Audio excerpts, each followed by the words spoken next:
Hello, അസ്സാം വലൈക്കും. Welcome back to my channel. എന്താണ് എല്ലാവരുടെയും വിശേഷങ്ങൾ? എല്ലാവർക്കും സുഖമല്ലേ? എൻ്റെ ചാനൽ ആദ്യമായിട്ട് കാണുന്നവരാണെങ്കിൽ ഒന്ന് സബ്സ്ക്രൈബ് ചെയ്ത് സപ്പോർട്ട് ചെയ്യുക. വീഡിയോ ഫുള്ളായിട്ട് കാണുക. ഇന്ന് വന്നിട്ടുള്ളത് ഒരു പഴപ്പുട്ടായിട്ടാണ് വന്നിട്ടുള്ളത്. അപ്പം അതിനായിട്ട് ഒരു 3/4 കപ്പ് വെള്ളം ഒരു പാത്രത്തിലേക്ക് ഒഴിച്ച് തിളപ്പിച്ചെടുത്ത ശേഷം അതിലേക്ക് പാകത്തിന് ഉപ്പിട്ട് കൊടുത്തിട്ടുണ്ട്. എന്നിട്ടൊന്ന് ഇളക്കി കൊടുക്കുന്നുണ്ട്.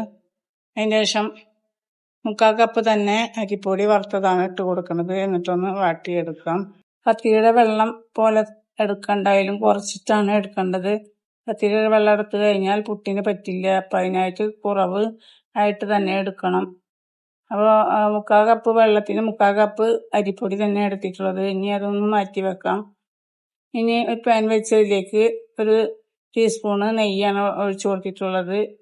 മിൽമയുടെ നെയ്യാണ്. ഒരു നേന്ത്രപ്പഴം എടുത്തിട്ട് അതൊന്ന് കട്ട് ചെയ്തെടുക്കാം. ചെറുതായി തന്നെ കട്ട് ചെയ്യണം. അപ്പോൾ നെയ്യൊക്കെ ചൂടായ ശേഷം ആ കട്ട് ചെയ്ത നേന്ത്രപ്പഴം അതിലേക്ക് ഇട്ട് കൊടുത്ത് ചെറുതായിട്ടൊന്ന് വഴറ്റിയെടുക്കുന്നുണ്ട്.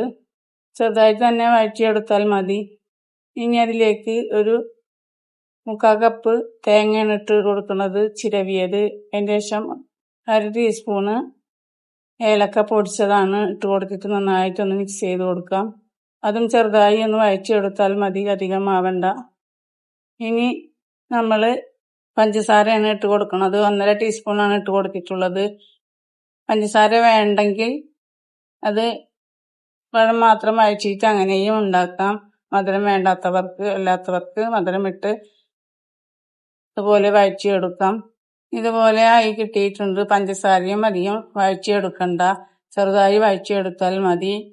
ഇനി നമ്മളിത് പുട്ടിന് വാട്ടി വെച്ചത് ചൂടാറിയിട്ടുണ്ട്. അതൊന്ന് ചെറുതായി മിക്സിയുടെ ഗ്രൈൻഡറിലിട്ടിട്ടൊന്ന് പൊടിച്ചെടുക്കാം. അധികം ക്രഷ് ചെയ്യണ്ട, 2 പ്രാവശ്യമായിട്ടൊന്ന് അടിച്ചെടുത്താൽ മതി.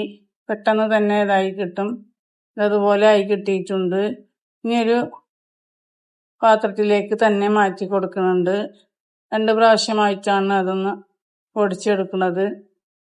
അപ്പം അതെല്ലാം ആയി കിട്ടിയിട്ടുണ്ട്. ഇനി പുട്ടുംകുടത്തിൻ്റെ കുറ്റിയിൽ പഴം വഴറ്റിയത് ഇട്ട് കൊടുക്കുന്നുണ്ട്. തേങ്ങ ഇട്ട് കൊടുക്കണ പോലെയാണ്. അപ്പോൾ ഒരു സ്വല്പം അതിലേക്ക് ഇട്ട് കൊടുത്തിട്ടുണ്ട്. ഇനി അതിലേക്ക് പൊടിയാണ് ഇട്ട് കൊടുക്കുന്നത്. അതുപോലെ 3 സ്റ്റെപ്പാക്കിയിട്ടാണ് പുട്ടുപൊടിയും പഴം കൂടിയിട്ട് ഇട്ട് കൊടുത്തിട്ടുള്ളത്. അപ്പോൾ അതാ ഫുള്ളായിട്ട് ഇട്ട് കൊടുക്കുന്നുണ്ട്. അങ്ങനെ ആക്കിയിട്ട് അത് മാറ്റി വെച്ച് വീണ്ടും അരിപ്പൊടി തന്നെ ചേർത്ത് കൊടുക്കുന്നുണ്ട്. അങ്ങനെ ഫുള്ളായിട്ട് ഇതേപോലെ ആക്കിയെടുത്തിട്ടുണ്ട്. ഇനി അത് പുട്ടിൻ്റെ കുടത്തിൻ്റെ മേലൊന്ന് വെച്ച് വേവിച്ചെടുക്കുന്നുണ്ട്. കുടത്തിൽ വെള്ളമൊക്കെ ഒഴിച്ചിട്ട് ആദ്യം തന്നെ വെച്ചിട്ടുള്ളതാണ്.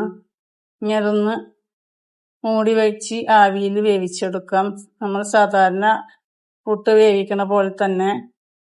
അപ്പം ഇതിന് കറിയൊന്നും വേണ്ട. ഈ ഒരു പഴം വെച്ചിട്ട് തന്നെ കഴിക്കാൻ നല്ല രുചിയാണ്. പുട്ടൊക്കെ ആവി വന്ന് വെന്ത് കിട്ടിയിട്ടുണ്ട്. ഇനി ഇതാ പ്ലേറ്റിലേക്ക് കുറ്റി കൊടുക്കുന്നുണ്ട്. ഇനി അതിൻ്റെ ചില്ലൊക്കെ ഒന്ന് മാറ്റി എടുക്കുന്നുണ്ട്. അപ്പം നല്ല രുചിയാണ് ഇങ്ങനെ ഉണ്ടാക്കി കഴിക്കാൻ. ഇനി വീണ്ടും അതുപോലെ തന്നെ കുറ്റിയിൽ നിറച്ച് വെച്ച് കൊടുത്തിട്ട് ആവിയിൽ തന്നെ വേവിച്ചെടുക്കുന്നുണ്ട്. അപ്പോൾ വീഡിയോ എത്രയുള്ള വീഡിയോ എല്ലാവർക്കും ഇഷ്ടപ്പെട്ടെന്ന് കരുതുന്നു. വീഡിയോ ഇഷ്ടപ്പെട്ടാൽ ലൈക്ക് ചെയ്യാനും ഷെയർ ചെയ്യാനും സബ്സ്ക്രൈബ് ചെയ്യാനും കമൻറ്റ് ചെയ്യാനും മറ്റൊരു വീഡിയോ ആദ്യമായിട്ട് കാണുന്നവരാണെങ്കിൽ ഒന്ന് സബ്സ്ക്രൈബ് ചെയ്ത് സപ്പോർട്ട് ചെയ്യുക. വീഡിയോ ഫുള്ളായിട്ട് കാണുക. ഇനി മറ്റൊരു വീഡിയോയുമായിട്ട് വരാം.